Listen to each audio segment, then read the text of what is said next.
Hello student, मैं आपके अपने YouTube channel home science junction में आपका स्वागत करती हूँ। मैं आपको कराऊंगी बिहार पीजीटी, बिहार एस्टेट और झारखंड के लिए होम साइंस के कुछ इंपॉर्टेंट एमसीक्यू क्वेश्चंस जो कि आपके एग्जाम के पॉइंट ऑफ व्यू से आपकी बहुत ही ज्यादा हेल्प करेंगी। तो जैसा कि आप सबको पता है, आपकी एग्जाम डेट आ चुकी है, बिहार पीजीटी की एग्जाम डेट भी आ चुकी है और बिहार एस्टेट की भी एग्जाम डेट आ चुकी है। आप लोगों को इस टाइम पे अपनी रिवीजन के साथ साथ क्वेश्चंस की प्रैक्टिस भी स्टार्ट कर देनी चाहिए, ठीक है, जिससे आप लोग का एग्जाम क्वालिफाई हो सके। तो आज की क्लास को हम स्टार्ट करते हैं। आज की क्लास में हमारा फर्स्ट क्वेश्चन है, पूछा हुआ है आप लोगों से, पौषणिक स्थिति का वर्गीकरण किया जाता है। तो आपको ये बताना है पौषणिक स्थिति यानी कि पोषण की स्थिति का वर्गीकरण किस प्रकार किया जाता है, आपको ये बताना है। ऑप्शन दिए हो इसमें। फर्स्ट ऑप्शन है आपका अच्छी और बुरी। सेकंड ऑप्शन है कुपोषित और अतिपोषित। थर्ड ऑप्शन है आपका अपर्याप्त और पर्याप्त एंड लास्ट ऑप्शन है आपका अनुकूलतम और अल्पतम। तो इसमें आपको ये बताना है कि आपका राइट आंसर क्या हो जाएगा। तो जो पोषण की स्थिति है उसका वर्गीकरण हम करते हैं अनुकूलतम और अल्पतम रूप में। किस रूप में करते हैं हम? अनुकूलतम और अल्पतम रूप में करते हैं। तो ऑप्शन डी क्या हो जाएगा? आपका राइट आंसर हो जाएगा। क्लियर है आपको ये? नेक्स्ट क्वेश्चन देखते हैं हम। इस क्वेश्चन में पूछा हुआ आप लोगों से, भारत में कब तथा कहां, ध्यान दीजिएगा क्या है, भारत में कब तथा कहां सर्वप्रथम स्कूलों में गृह विज्ञान पढ़ाने का प्रावधान हुआ। ऑप्शन दिए हैं इसमें। फर्स्ट ऑप्शन है आपका सन 1948 आगरा में, सन 1948 में मद्रास में, या सन 1920 में कलकत्ता में, या सन 1955 में पटना में। तो आपको ये बताना है कि इंडिया में सर्वप्रथम स्कूलों में होम साइंस को पढ़ाना कब से स्टार्ट किया गया, कहाँ पर? स्कूलों में।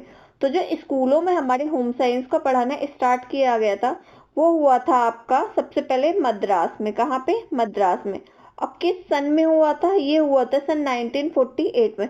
तो आपको ये ध्यान रखना है क्योंकि एग्जाम है आपका होम साइंस से, तो इससे रिलेटेड हुआ, मतलब ये वाला क्वेश्चन आपका मोस्ट इंपॉर्टेंट हो जाता है। क्लियर है आपको ये?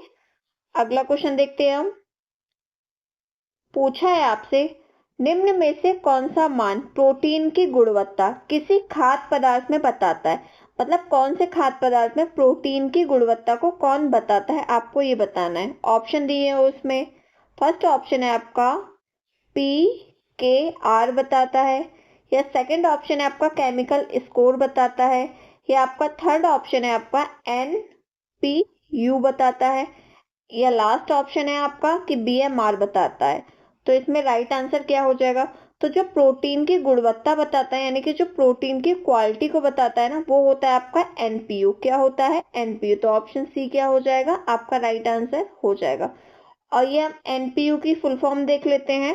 NPU की फुल फॉर्म होती है, N से होता है हमारा नेट, P से होता है हमारा प्रोटीन, क्या होता है? P से प्रोटीन, और U से होता है हमारा यूटिलाइजेशन।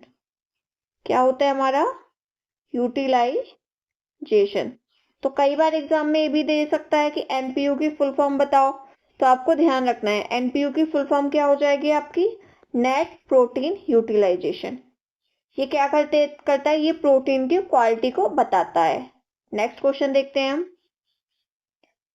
पूछा है आपसे, निम्नलिखित में से कौन सा पोषक तत्व के अवशोषण में सहायता करता है, यानी कि आपके पोषक तत्व को एब्जॉर्ब करने में क्या सहायता करेगा? ऑप्शन दिए हैं। विटामिन ए करेगा, विटामिन सी करेगा, फॉलिक एसिड करेगा, या अमीनो एसिड करेगा। तो जो आपके पोषक तत्व के अवशोषण में सहायता करता है वो होता है आपका विटामिन सी। क्या होता है आपका? विटामिन सी होता है। तो ऑप्शन बी क्या हो जाएगा? आपका राइट आंसर हो जाएगा। अब विटामिन सी मतलब जो अधिकांशता होता है वो आपके किसके? आयरन के, यानी कि लौह तत्व के अवशोषण में क्या करता है? मदद करता है। और जो लोहे का यानी कि जो आयरन का क्या होता है? अवशोषण होता है ना, वो कहाँ होता है? आपके आंतों में होता है। किसकी सहायता से होता है? वो होता है आपका विटामिन सी, उसमें क्या करता है? सहायता करता है। ये आपको ध्यान रखना है। अब भोज्य पदार्थ यानी कि जो हमारे खाने में उपस्थित आयरन होगा उसका जो पाचन होगा ना, उसका पाचन होता है फेरस रूप में। किसका पाचन? आयरन का पाचन क्या होता है? फेरस रूप में होता है, और जो लोहे आयरन का हमारा अवशोषण होता है ना, वो फेरस रूप में ही होता है। तो विटामिन सी क्या करता है, विटामिन सी अब अवशोषण करता है किसका, फेरस के रूप में। किस रूप में करता है, फेरस के रूप में करता है।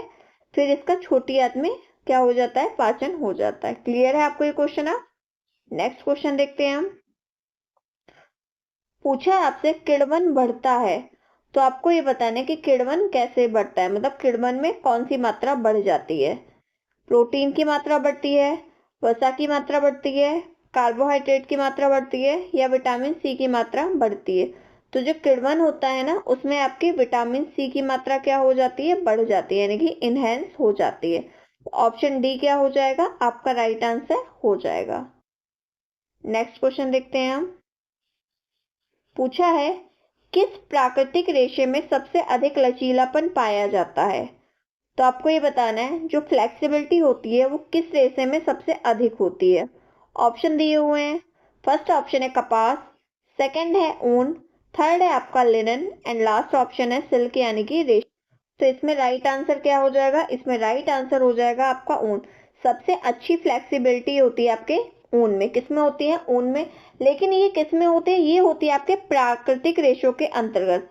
ठीक है, तो आपको ये ध्यान रखना है, प्राकृतिक रेशों के अंतर्गत सबसे अच्छी फ्लेक्सिबिलिटी किसमें पाई जाती है, वूल यानी कि ऊन में पाई जाती है। क्लियर है आपको ये। नेक्स्ट क्वेश्चन देखते हैं। हम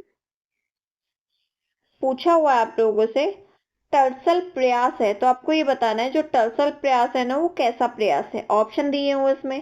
फर्स्ट ऑप्शन है आपका झुकाव या बैठना, सेकंड ऑप्शन है आपका टांग या पैर की गति, थर्ड है आपका रोकना, एंड लास्ट है आपका उठाना या खींचना। तो इसमें राइट आंसर क्या हो जाएगा, आपको ये बताना है। तो पहले हम क्या करते हैं, पहले हम इसका आंसर देख लेते हैं। तो टर्सल प्रयास क्या होता है, ध्यान रखना क्या है टर्सल प्रयास, तो ये होता है हमारा झुकाव और बैठना। तो ऑप्शन ए क्या हो जाएगा, आपका राइट आंसर हो जाएगा। क्लियर है आपको ये। अभी तो एग्जाम मतलब इस क्वेश्चन से आपसे कोई टर्सल प्रयास पूछा है, हो सकता है अगले क्वेश्चन में आपसे एग्जाम में पैदल प्रयास पूछ ले या मानसिक प्रयास पूछ ले, तो आपको ये पता होना चाहिए कि कौन से प्रयास किस लिए होते हैं। तो ये जो होती है ना, ये आपके ग्रह व्यवस्थापन की क्रियाएं होती हैं, उसमें ये प्रयास क्या होते हैं, प्रयुक्त होते हैं। तो ये कितने प्रकार के होते हैं ये देख लेते हैं हम। ये होते हैं आपके 5 प्रकार के। कितने होते हैं, 5 प्रकार के होते हैं।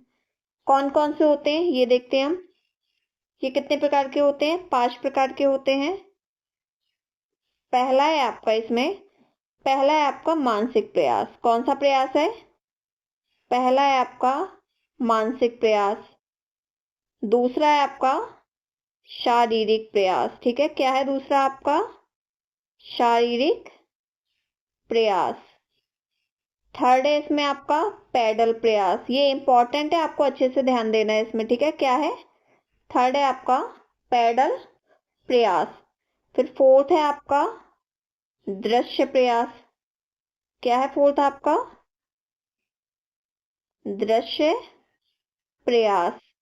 एंड जो लास्ट है आपका यानी कि जो फिफ्थ वाला है आपका, वो है आपका टर्सल प्रयास, जो हमने अभी पढ़ा है। क्या है, टर्सल प्रयास। तो ये देखिए आप कितने प्रकार के होगा, ये हो गए आपके 5 प्रकार के।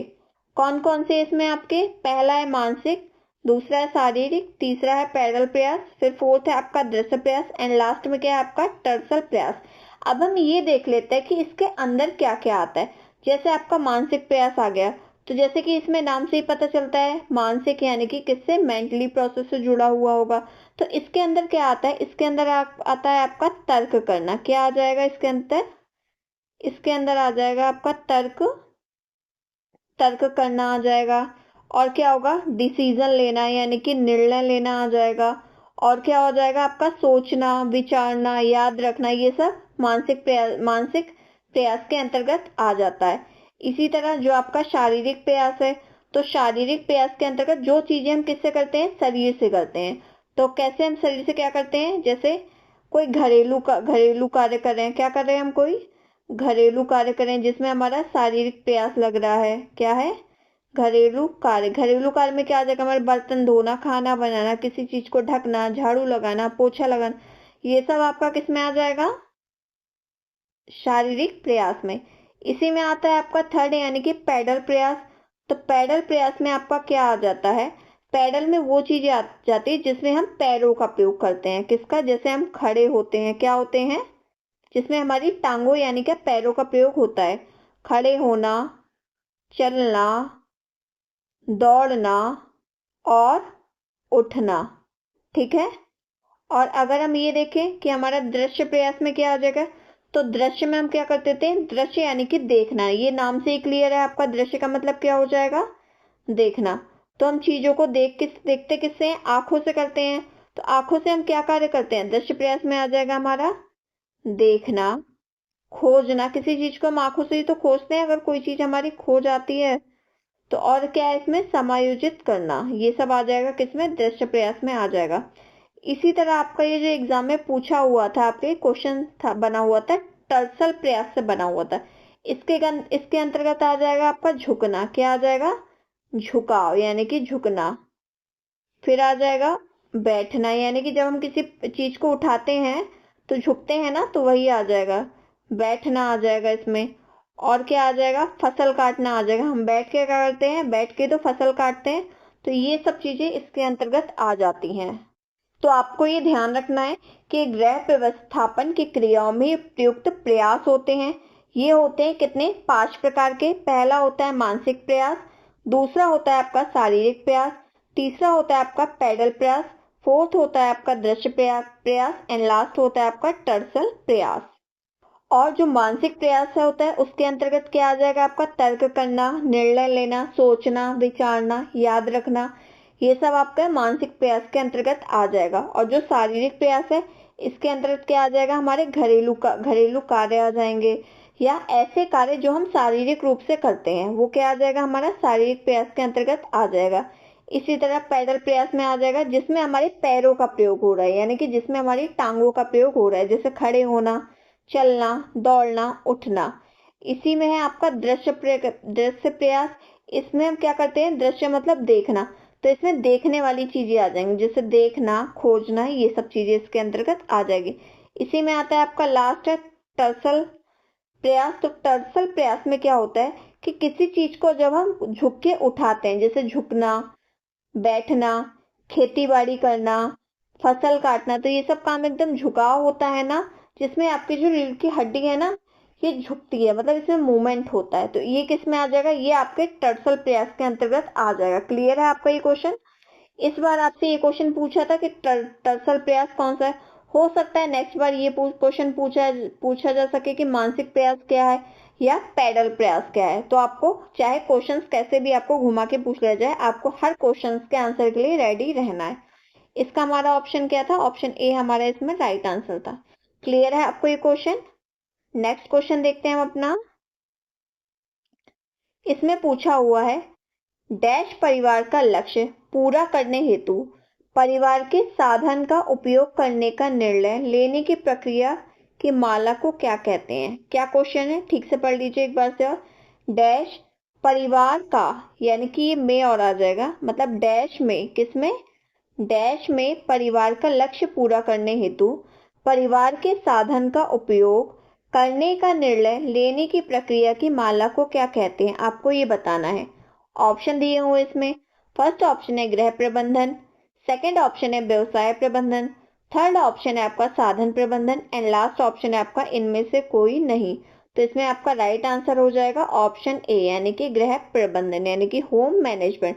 तो गृह प्रबंधन में ही परिवार का लक्ष्य पूरा करने हेतु परिवार के साधन का उपयोग करने का निर्णय लेने की प्रक्रिया को माला कहते हैं। क्लियर है आपको ये। नेक्स्ट क्वेश्चन देखते हैं हम अपना। इसमें पूछा है आपसे, घर बनवाने संबंधी प्रोजेक्ट से कौन सी संस्था जुड़ी हुई है। तो ऑप्शन दिए हो इसमें, फर्स्ट ऑप्शन है आपका म्यूनिसिपैलिटी, सेकंड ऑप्शन है हुडको, थर्ड ऑप्शन है आपका सिडको एंड लास्ट ऑप्शन है आपका पीडब्ल्यूडी। तो इसमें राइट आंसर क्या हो जाएगा, आपको ये बताना। तो घर बनवाने संबंधी जो प्रोजेक्ट में संस्था आपकी जुड़ी हुई है ना, वो है आपकी हुडको। क्या है आपकी, हुडको जुड़ी हुई है। और हुडको को हम कैसे लिखते हैं, हुडको को तो हम ऐसे ही तो लिखते हैं HUDCO। क्या है, HUDCO, हुडको। तो कई बार एग्जाम में क्या हो जाता है कि इसकी फुल फॉर्म आ जाती है, तो अगर हम इसकी फुल फॉर्म हमको याद होगी ना, तो हम इस क्वेश्चन का आंसर हम अच्छे से दे सकते थे। एच का मतलब क्या होता है? एच से हो जाएगा हमारा हाउसिंग। क्या हो जाएगा? हाउसिंग। एंड फुल फॉर्म है ये हुडको की, हाउसिंग एंड अर्बन। ये आप नोट डाउन कर लीजिएगा, अर्बन डेवलपमेंट। क्या हो जाएगा? Development corporation. ठीक है, क्या हो जाएगा? कॉरपोरेशन।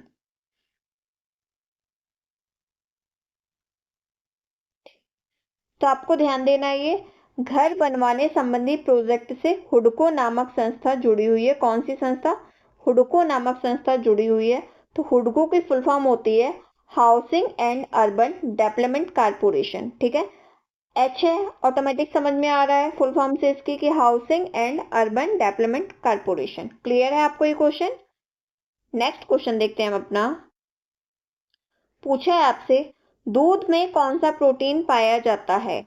तो आपको ये बताना है कि दूध में कौन सा प्रोटीन पाया जाता है। ऑप्शन दिए हुए हैं, एल्ब्यूमिन पाया जाता है, केसीन पाया जाता है, मायोसिन पाया जाता है, या ग्लूटिन पाया जाता है। तो दूध में आपके पाए जाने वाले प्रोटीन का नाम है केसीन। तो ऑप्शन ए क्या हो जाएगा? आपका राइट आंसर हो जाएगा। और जो दूध में आपके कैल्शियम पाया जाता है, तो दूध में आपके कैल्शियम पाया जाता है आपका 5.7%। कितना? नहीं, 5.7% आपका क्या पाया जाता है? कार्बोहाइड्रेट पाया जाता है। क्या पाया जाता है आपका? इसमें आपका राइट आंसर है ऑप्शन बी, यानी कि केसीन। और दूध में आपके कार्बोहाइड्रेट कितना पाया जाता है? दूध में आपके कार्बोहाइड्रेट होता है 5.7%। एंड आपके कैल्शियम जो होता है, तो आपका कैल्शियम होता है 8.2%। कितना होता है? 8.2%। तो आपको ये ध्यान रखना है। ठीक है, नेक्स्ट क्वेश्चन देखते हैं हम। पूछा है आपसे, एक वयस्क के मिश्रित आहार में प्रोटीन की आहारीय आवश्यकता कितनी होती है? ये आपका मोस्ट इंपॉर्टेंट क्वेश्चन है। ऑप्शन दिया हुआ है 2 ग्राम प्रति किलो शरीर भार, सेकंड ऑप्शन है 3 ग्राम प्रति किलो शरीर भार, थर्ड ऑप्शन है आपका 1 ग्राम प्रति किलो शरीर भार, एंड लास्ट ऑप्शन है आपका 1.5 ग्राम प्रति किलो शरीर भार। तो इसमें राइट आंसर हो जाएगा आपका ऑप्शन सी, यानी कि 1 ग्राम प्रति किलो शरीर भार। ये क्या हो गया? आपका राइट आंसर हो जाएगा। तो इतने हमें क्या होती है? प्रोटीन की आवश्यकता होती है। और ये कभी कभी आपको एग्जाम में 1 ना देके 0.8 भी आ जाता है। क्या आ जाता है? 0.8 आ जाएगा। तो ये भी आपका क्या होगा? ये भी आपका राइट आंसर हो जाएगा। क्लियर है आपको ये? अगला क्वेश्चन देखते हैं हम। पूछा हुआ है आपसे, वसा के पाचन क्रिया करने वाले एंजाइम को कहते हैं। तो आपको ये बताना है वसा के पाचन क्रिया करने वाले एंजाइम को क्या कहते हैं। ऑप्शन दिए हुए हैं, एमाइलेटिक एंजाइम कहते हैं, या प्रोटियोलाइटिक एंजाइम कहते हैं, या लाइपोलिटिक एंजाइम कहते हैं, या एमाइलेज कहते हैं। तो वसा का पाचन क्रिया हो रही है, किसकी हो रही है? किसका पाचन हो रहा है? वसा का। तो वसा का पाचन क्रिया करने वाले एंजाइम को हम कहते हैं लाइपोलिटिक एंजाइम। किस एंजाइम के नाम से जानते हैं? लाइपोलिटिक एंजाइम के नाम से जानते हैं। तो ऑप्शन सी क्या हो जाएगा? आपका राइट आंसर हो जाएगा।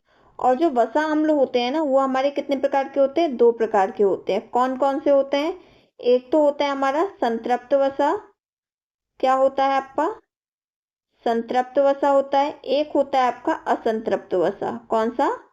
असंतृप्त वसा होता है। तो ये आपको ध्यान रखना है। ठीक है, संतृप्त वसा में क्या हो जाता है? संतृप्त वसा में वो वसा आती है जो हमारी रूम टेम्परेचर पर जम जाते हैं, जैसे आपका घी हो गया। ठीक है, इसके अंदर आ जाएगा। और असंतृप्त वसा में वो वसा आती है जो आपके रूम टेम्परेचर पर जमती नहीं है, बल्कि उसी फॉर्म में रहती है जिस फॉर्म में है। तो इसमें आ जाएगा आपके तेल, ऑयल्स आ जाएंगे। ठीक है, इसमें क्लियर है आपको ये? नेक्स्ट क्वेश्चन देखते हैं हम। पूछा हुआ है, निम्नांकित गुणधर्मों में से कौन सा प्राथमिक गुणधर्म नहीं है? कौन सा प्राथमिक गुणधर्म नहीं है? ऑप्शन दिए हुए हैं, निरंतरता, सेकंड है अवधि, थर्ड है आपकी आत्मनिर्भरता, एंड लास्ट है आपका उपयुक्त सभी। तो आपका निरंतरता, अवधि, आत्मनिर्भरता, ये सब क्या है, ये सब गुण तो होते हैं, मतलब किसी लक्ष्य को पाने के लिए क्या करते हैं, ये क्वालिटी तो होती है, पर ये प्राथमिक गुण नहीं होते हैं। क्या होते हैं, प्राथमिक गुण नहीं होते हैं। तो इसमें ऑप्शन डी क्या हो जाएगा, आपका राइट आंसर हो जाएगा। अगला क्वेश्चन देखते हैं हम। पूछा है आपसे, निम्नलिखित किस प्रक्रिया के अंतर्गत भेड़ के बाल काटे जाते हैं। क्या है, किस प्रोसेस के अंतर्गत भेड़ के बाल काटे जाएंगे, आपको ये बताना है। ऑप्शन दिया हुआ है felting, sharing, rating and scouring. तो इसमें राइट आंसर हो जाएगा आपका ऑप्शन बी यानी कि शेयरिंग। तो जो शेयरिंग की प्रोसेस होता है ना, इसी के अंतर्गत क्या होता है, भेड़ के बाल को काटे जाते हैं। क्लियर है आपको ये। और जो भेड़ के बालों को काटता है ना, कतरता है, उसको सीयरर बोलते हैं। क्या बोलता है, सीयरर कहा जाता है उसको। नेक्स्ट क्वेश्चन देखते हैं हम। ये आपकी एक डेफिनेशन है।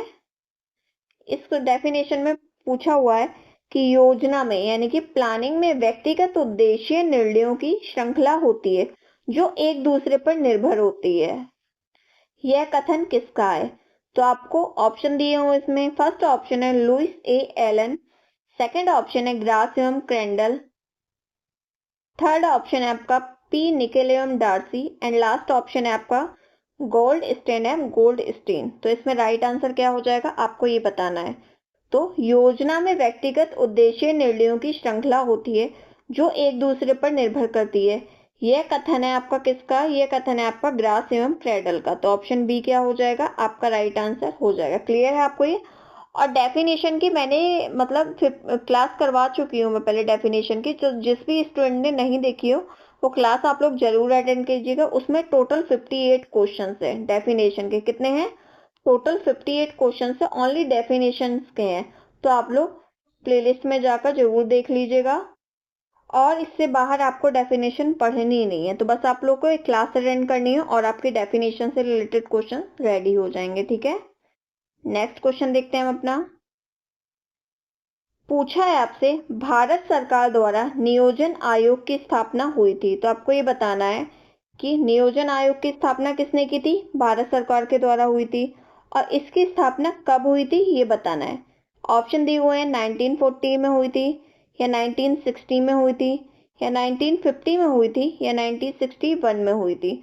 तो आपकी नियोजन आयोग की, किस आयोग की, जो नियोजन आयोग की स्थापना थी वो आपकी हुई थी 1950 में। तो ऑप्शन सी क्या हो जाएगा, आपका राइट आंसर हो जाएगा। और जो इस आयोग के अध्यक्ष होते हैं वो होते हैं प्रधानमंत्री। कौन होते हैं, प्रधानमंत्री क्या होते हैं इस आयोग के, हमारे अध्यक्ष होते हैं। ठीक है, तो आपको ये ध्यान रखना है। इसकी स्थापना तो हो गई थी सन 1950 में। कब हो गई थी, सन 1950 में। इसकी 1950 में इसकी स्थापना हो गई थी। पर सन 2015 में इसका नाम बदल दिया गया। कब बदला गया इसका नाम, ये इंपॉर्टेंट आ जाता है आपका कि सन 2015 में इसका नाम बदल दिया। किसका नाम बदला, नियोजन आयोग का नाम बदलकर नीति आयोग नाम कर दिया इसका। क्या कर दिया, नियोजन आयोग का नाम 2015 में बदलकर इस आयोग का नाम नीति आयोग कर दिया गया। क्लियर है आपको ये। नेक्स्ट क्वेश्चन देखते हैं हम। पूछा है, निम्नलिखित में से किसका तात्पर्य किसी प्लान के अंतिम परिणाम से है। ऑप्शन दिए हुए हैं मैनेजमेंट का, सेकंड ऑप्शन है मूल्यांकन का, थर्ड ऑप्शन है आपका प्लानिंग का एंड लास्ट ऑप्शन है आपका उपयुक्त में से किसी का भी नहीं। तो राइट आंसर क्या हो जाएगा, आपको ये बताना है। ये बोला गया है कि किसी का तात्पर्य किसी प्लान के अंतिम परिणाम से है, और अंतिम परिणाम में हम क्या कर देते हैं, मूल्यांकन करते हैं। तो यही क्या हो जाएगा, हमारा राइट आंसर हो जाएगा। ठीक है, नेक्स्ट क्वेश्चन देखते हैं हम। अगर आप लोगों को क्लास अच्छी लग रही हो, क्वेश्चन समझ में आ रहे हो, तो आप क्लास को लाइक कर दीजिएगा, शेयर कर दीजिएगा और चैनल को सब्सक्राइब भी जरूर कर दीजिएगा। इस क्वेश्चन में पूछा है आपसे, अनिवार्य बचत का उदाहरण है। क्या है, अनिवार्य बचत का उदाहरण। ऑप्शन दिए हुए हैं इसमें। फर्स्ट ऑप्शन है सामान्य भविष्य निधि, सेकंड ऑप्शन है LIC, थर्ड ऑप्शन है बैंक जमा एंड लास्ट ऑप्शन है जन भविष्य निधि। तो राइट आंसर क्या हो जाएगा इसमें, आपको ये बताना है। क्या पूछा है, अनिवार्य बचत का उदाहरण। तो इसमें आपका राइट आंसर हो जाएगा ऑप्शन ए यानी कि सामान्य भविष्य निधि। ये किसका उदाहरण होता है, ये आपके अनिवार्य बचत का एग्जाम्पल होता है। आप लोग देखिए, जो लोग जॉब करते हैं, चाहे गवर्नमेंट जॉब हो या जिनकी प्राइवेट जॉब हो, तो उनको क्या होता है, अगर जॉब करते हुए 1 साल हो गया तो उसके बाद क्या होता है, फंड कटता है। क्या होता है, प्रोविडेंट फंड कटता है उसका। तो जितना पैसा मतलब हमारी सैलरी से कुछ पार्ट कटता है, हमारी सैलरी का कुछ पार्ट किस में कटता है, फंड में जाता है, और उतना ही कंपनी मिलाती है अपनी साइड से। तो ये क्या होगा, ये हमारा अनिवार्य रूप से कटता रहता है, तो इसलिए इसको क्या कहा गया, अनिवार्य बचत कहा जाता है। क्लियर है आपको ये? नेक्स्ट क्वेश्चन देखते हैं हम। पूछा है आपसे, धागे की सूक्ष्मता आधारित है, तो ये बताना है कि धागे की जो सूक्ष्मता है ये किस पर आधारित है। धागे की लंबाई पर आधारित है, या धागे के वजन पर आधारित है, या धागे के घुमावट पर आधारित है, और या धागे के प्रकार पर आधारित है। तो आपको राइट आंसर बताना है कि राइट आंसर क्या हो जाएगा। देखिए, धागे की किसके बारे में बात की गई है, सूक्ष्मता के बारे में। तो ये किस पर आधारित होगा, ये आधारित होगा धागे के वजन पर। तो ऑप्शन बी क्या हो जाएगा, आपका राइट आंसर हो जाएगा। और एक चीज ये भी आप ध्यान रखें कि जितना सूक्ष्म आपका धागा होगा उतना ही उसका वजन कम होगा, और जितना आपका धागा भारी होगा, मतलब जितना धागे में वेट होगा उतना ही उसका वजन भी भारी होगा, यानी कि जितना मोटा धागा होगा। क्लियर है आपको ये? अगला क्वेश्चन देखते हैं हम। पूछा है आपसे, बाम की संख्या बढ़ जाने से क्या हो सकता है। ऑप्शन दिए हुए हैं, एनीमिया हो सकता है, बैटिक स्पॉट हो जा सकता है, या आपका केरेटोमलेशिया होता है, या आपका जीरोफेथलीमिया हो सकता है। तो बाम की संख्या बढ़ जाने से क्या होता है, आपका बैटिक स्पॉट हो जाता है। क्या होता है, बैटिक स्पॉट हो जाता है। तो ऑप्शन बी क्या हो जाएगा, आपका राइट आंसर हो जाएगा। क्लियर है आपको ये? नेक्स्ट क्वेश्चन देखते हैं हम अपना। पूछा है, फ्लैक्स के पौधे के लिए रिपलिंग की जाती है प्राप्त करने के लिए। तो आपको ये बताना है कि फ्लैक्स के पौधे से हमें क्या प्राप्त करने के लिए रिपलिंग की जाती है। बीज प्राप्त करने के लिए, पौधा प्राप्त करने के लिए, तने प्राप्त करने के लिए, या लिनेन प्राप्त करने के लिए। तो फ्लैक्स के पौधे से लिनेन प्राप्त करने के लिए रिपलिंग की जाती है। क्या प्राप्त करने के लिए, लिनेन को प्राप्त करने के लिए क्या किया जाता है, रिपलिंग की जाती है। तो ऑप्शन डी क्या हो जाएगा, आपका राइट आंसर हो जाएगा। नेक्स्ट क्वेश्चन देखते हैं हम। पूछा है आपसे, अत्यधिक हल्का रेशा है, तो आपको ये बताना है लाइट वेट वाला रेशा कौन सा है, यानी कि अत्यधिक हल्का रेशा कौन सा है। ऑप्शन दिए हुए हैं आपके। फर्स्ट ऑप्शन है रेशम, सेकंड है टेरिलीन, थर्ड है एक्रिलिक, एंड लास्ट है आपका पॉलीप्रोपाइलीन। तो राइट आंसर क्या हो जाएगा, अत्यधिक हल्का रेशा होता है आपका रेशम। तो ऑप्शन ए क्या हो गया, आपका राइट आंसर हो जाएगा। और रेशम का वजन बहुत हल्का होता है, इसलिए इसमें क्या की जाती है, वेटिंग की परिचर्या की जाती है। ये क्वेश्चन आता है कि वेटिंग नामक परिचर्या किस रेशे पर की जाती है। तो आपको ध्यान देना है कि वेटिंग की परिचर्या किस पे की जाती है, रेशम पर की जाती है। और किस लिए की जाती है, ये की जाती है कि मतलब कपड़े का वजन बढ़ जाए। क्लियर है आपको ये? अगला क्वेश्चन देखते हैं हम। क्वेश्चन में पूछा है, निर्णय लेना इस पर आधारित है। तो आपको ये बताना है कि डिसीजन लेना किस पर आधारित होता है, यानी कि किस पर डिपेंड होता है डिसीजन लेना।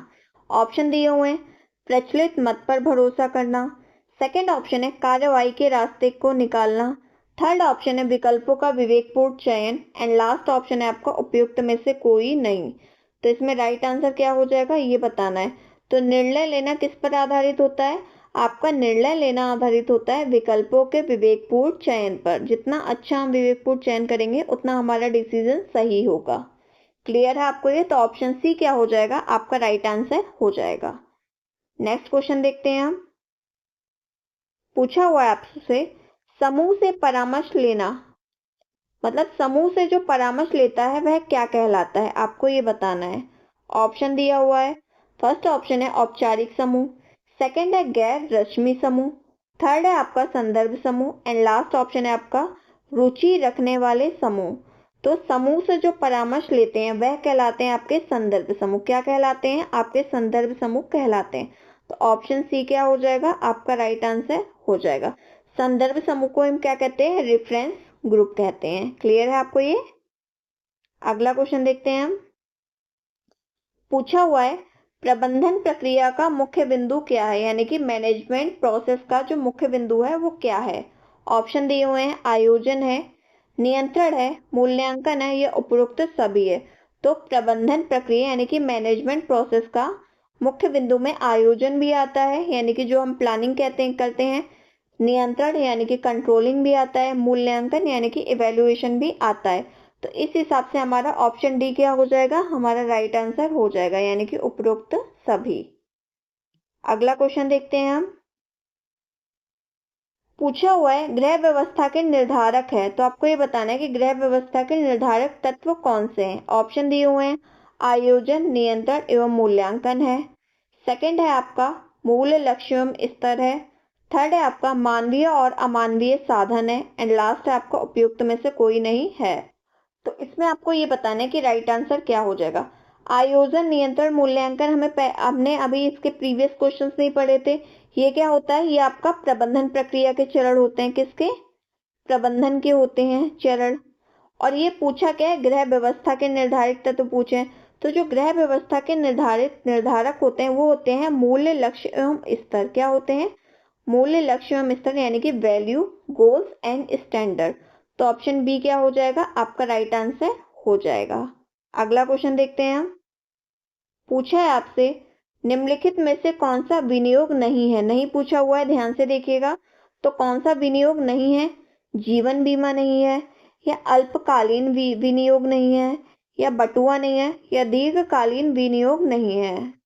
तो इसमें आप आसानी से अपना क्या कर सकते हो, ऑप्शन का पता लगा सकते हो आंसर का। तो इसमें ऑप्शन सी क्या हो जाएगा, बटुआ। ये कोई विनियोग का साधन नहीं होता है। तो ऑप्शन सी क्या हो जाएगा, आपका राइट आंसर हो जाएगा।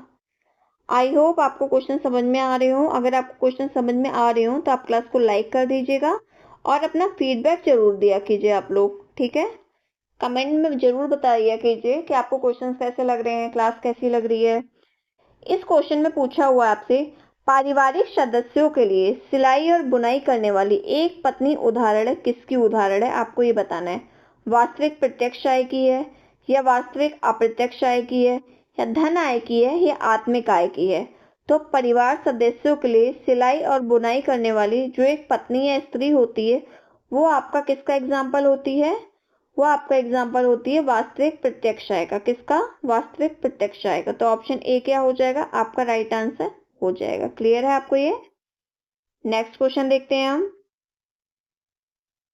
पूछा है आपसे व्यय को प्रभावित करने वाला कारक है। तो व्यय यानी कि हमारा जो खर्चा होता है वो होता है व्यय हमारा।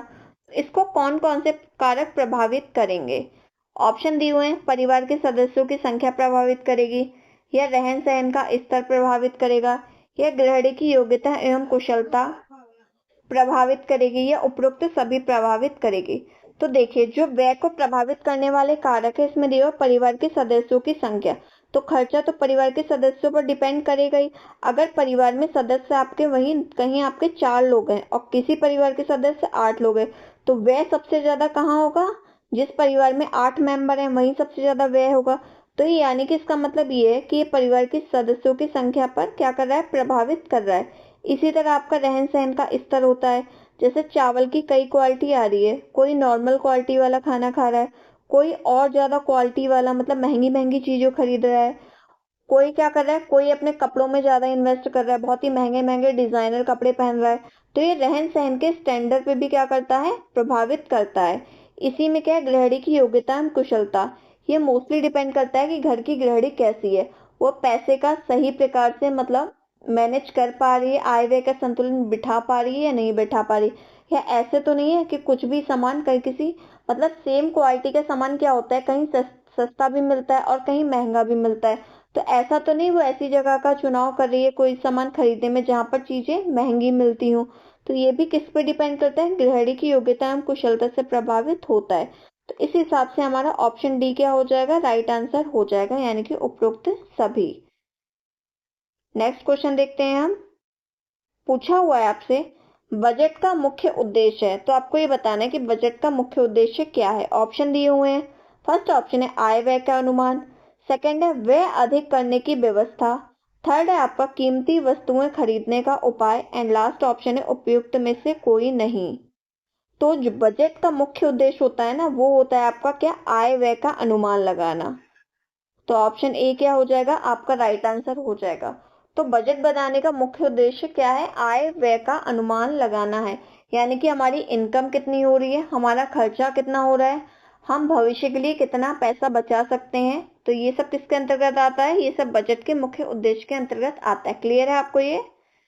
तो आज के सेशन हमारा यहीं समाप्त होता है। आज के क्वेश्चंस हमारे यहीं एंड होते हैं। आप लोग अपना फीडबैक जरूर दिया कीजिए, और अगर आपको क्लास अच्छी लगी हो तो आप वीडियो को लाइक कर दीजिएगा, शेयर कर दीजिएगा और कमेंट करिएगा, कमेंट करके जरूर बताइएगा, ठीक है। और चैनल को जरूर सब्सक्राइब कर दीजिएगा, जिससे आपको time to time notification class की मिलती रहे। और ये टाइम है आपका प्रैक्टिस का, तो आपको प्रैक्टिस एग्जाम के पॉइंट ऑफ व्यू से बहुत ही ज्यादा और अच्छे से करनी है, ठीक है। Thank you so much.